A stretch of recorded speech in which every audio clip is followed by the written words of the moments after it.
Well, the response to sexual harassment claims against Hollywood movie mogul has led to millions of women posting the simple yet powerful phrase, "Me too."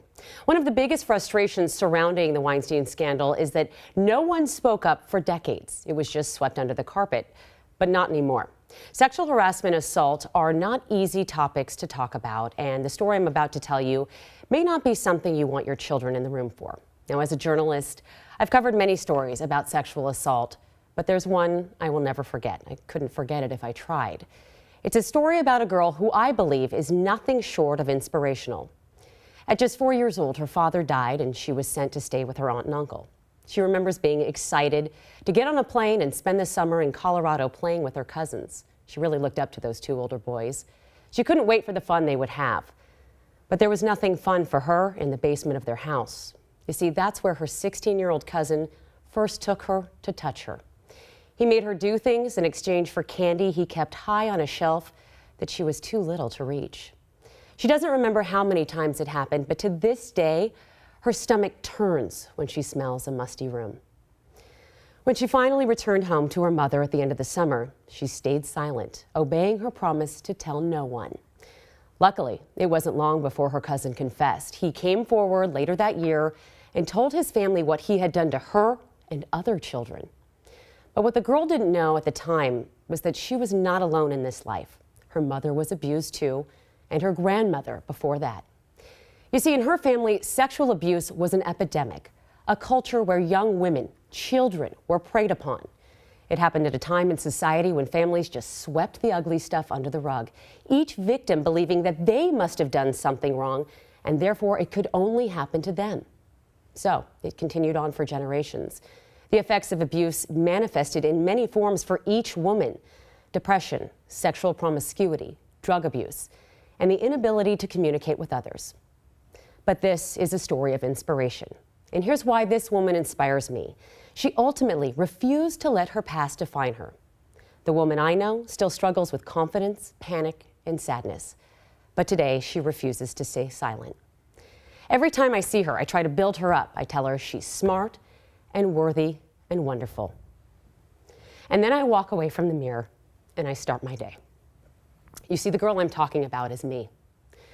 This is the first time I've ever told my story on television.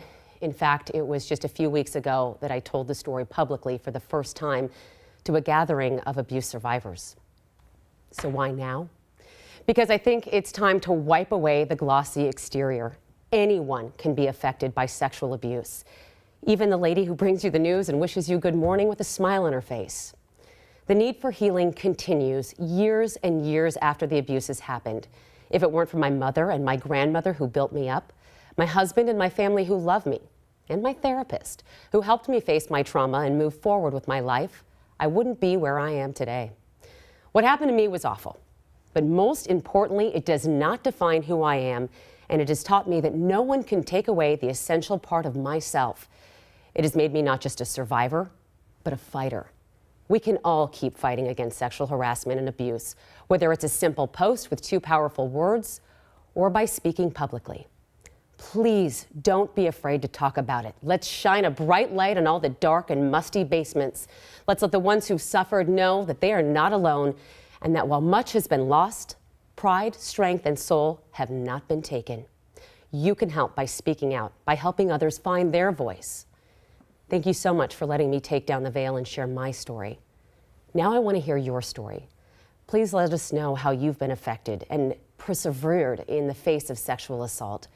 We're streaming this on Facebook now, and you can post a message there or just email me at webseattle@king5.com. We really want to hear your story as well. Wow.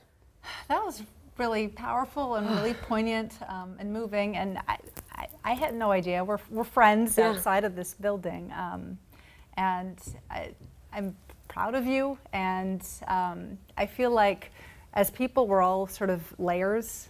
Yeah. And this is sort of, you know, one layer that just makes you the person who you are, and the strong and powerful and incredible woman that I know. And I'm proud that proud of you, that you were able to tell your story, because I honestly think that like you mentioned, the more people that talk about this and the more we shed a light on this, the more people we're going to affect and the more people who are going to talk about their situations and their stories And as well. it's scary. I mean, it's scary. I'm literally shaking right now telling a story, and I've sat on this desk hundreds of times. Yeah. Never been scared to talk to anybody, but it is, for everyone, I think it is scary to come out and say it, and you worry about the stigma that's attached, you worry about what people are going to think. But when you get response to your friends and family, it feels so wonderful to be able to know that you have that support. Like, you all support me here. Mm-hmm. Well, Amity, we all know people who've been through exactly what you've been through. And I think everybody's fed up. Yeah. When you first heard of the Weinstein scandal and everything surrounding it, I mean, obviously you felt like it's time to end the silence, right? I did, and it's odd because I spoke at this event for Shepherd's Counseling Services. It's a therapy services that they offer to all sorts of folks a week before it came out. So I had finally decided to tell my story publicly, and then this happened. And it was just kind of one more thing where I was like, you know what? Yeah. You get so angry about it, and I was shocked. But it didn't surprise me at all, because not just if you worked for Harvey Weinstein, it's for everyone. I experienced it when I first got into this business. I mean, and being what happened to me in my past, I was also reluctant to say anything. Yeah. Right. You talked about your therapist, your husband, your family, Yes. the support system that you had. Was it the combination of things that worked for you? Yeah, I think when everything first came out in my family and the offender came forward and admitted what he'd done, that's when the bricks started to fall across the board in my family, and the truth really started to come out. And at that point, my mother and my grandmother said, enough is enough. My mother hadn't told my grandmother. She didn't know, and it happened by the same person to them. And so when that happened, it really changed the course of my family in telling everyone that it's not okay, it's not right, we'll protect you. And they really did build me up my whole life. I'm guessing more than a few people are watching right now who've never told anybody. What do you say to them? I would just say, don't be afraid. We're all here for you. And if you're young, if you're old, it doesn't matter, because get it off your chest. It feels so good, and you have nothing to be ashamed of. We are so proud of you. Yeah. So proud of you. Yeah. Thank you. Thank you, guys. Yep.